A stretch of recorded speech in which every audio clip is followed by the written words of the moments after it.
Let's get into some Colorado talk because, like always, Deion Sanders has found himself in the headlines.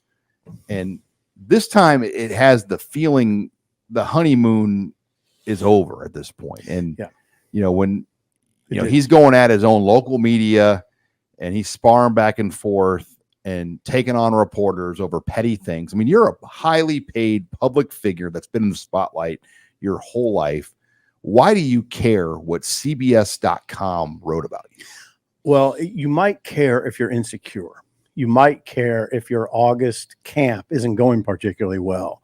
You might care if you feel like, oh, God, we're going to have a hard time against North Dakota State. You might care if you feel overmatched. And that's how he came off in this press conference that you've alluded to. And the important thing to know is this was the first time in his tenure at Colorado, his brief tenure, that he's shown this side active, like outwardly. It's the first time he's shown this kind of desperation. And so, it was illuminating for sure. So what he was upset about was CBSSports.com ranked Deion as the 15th best coach in the 16-team Big 12. And so because of that, he was asked a question by reporter Eric Christensen of KCNC, CBS affiliate out there in Colorado. And Deion answered the question with, "I'm not doing anything with CBS. Next question." And he's like, "I got respect for you, Eric. It's nothing against you, but CBS knows what they did." So basically, he punished a local TV affiliate reporter for something that he had absolutely nothing to do with. And to that, of course, sparked a column by Sean Keeler of the Denver Post, who kind of let it all out there about saying Deion looks like a guy who's afraid. A coach is afraid of what this season potentially could be and how his act is already starting to wear thin. And so that's kind of the turn where, the people in Nebraska and all that stuff can maybe have their view of Deion. But when internally and the local media is starting writing about that takes things up a notch. And it's a fair ranking list. I mean, I'm going to just throw out the names ahead of him. And you tell me if you'd put Deion Sanders ahead of this guy quickly. Kyle Whittingham. No. Lance Leipold. No. Chris Kleiman. Good God. No. Mike Gundy. No. Sonny Dykes. Matt Campbell. Willie Fritz, who took TCU to the college football or the New Year's Six. It makes you wonder if the Colorado AD maybe should check out this list. Gus Malzahn, who's won a national championship. Right. Neil Brown, who's won. He's ahead of Deion. He's won, though. He's proven. Joey McGuire. Kalani Sitake, who's won. Dave Aranda, who's won a Big 12 title. Brett Brennan, who's won big at San Jose State, who's inheriting a really good Arizona roster. I think the only one I could make a case that you could put Deion over, Scott Satterfield, who comes from Louisville. Right. And really has struggled at Cincy in his first year. The only guy they have Deion over is Kenny Dillingham. Yeah, and Dillingham's just unproven. He's a young rookie. guy. Yeah, he's a young guy. But I honestly think you could only maybe argue Deion is got a better body of work as a coach than one of those coaches. Rob and Sean, it might have been that ranking. CBS Sports has also covered Shiloh's bankruptcy pretty closely. Shiloh. How did he go bankrupt? Oh, there's a legal issue.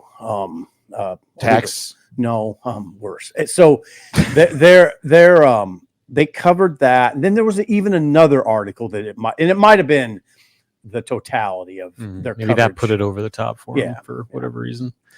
But the Colorado angle is interesting too, because they kind of sold their soul for all this. Like they got the reward last year when game day and big noon kickoff are there, like at the same time for like the first 6 weeks of the season. Like sort of ridiculous. They got their exposure and all that. And they probably saw a football profit they hadn't seen in a long, long time, maybe ever. But now you're starting to see the flip side of that, where when you bring in somebody like this, and Deion's a striking figure for a lot of reasons, both good and bad. Now you're starting to see maybe the issues with not going through a much better vetting process to see what you're actually getting. Well, and they're so tied to him. If they made a coaching change, can you imagine how many players would enter the portal? The whole team, just like the last 2 years. Yeah.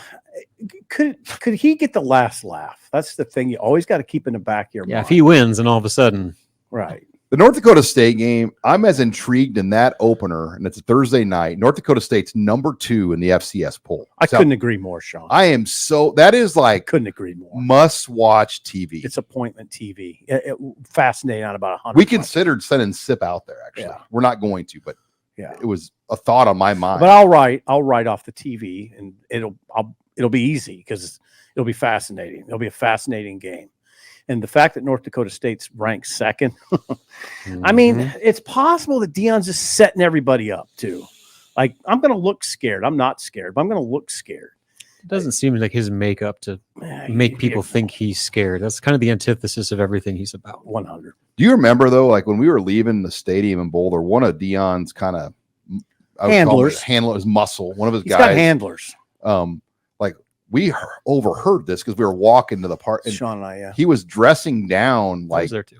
somebody about comments on a post-game show or radio. Like he's got people that. Hey, Deion's powerful. Oh yeah, He's a powerful. He's got a figure. team. Yeah, he's a powerful dude. I mean, he is.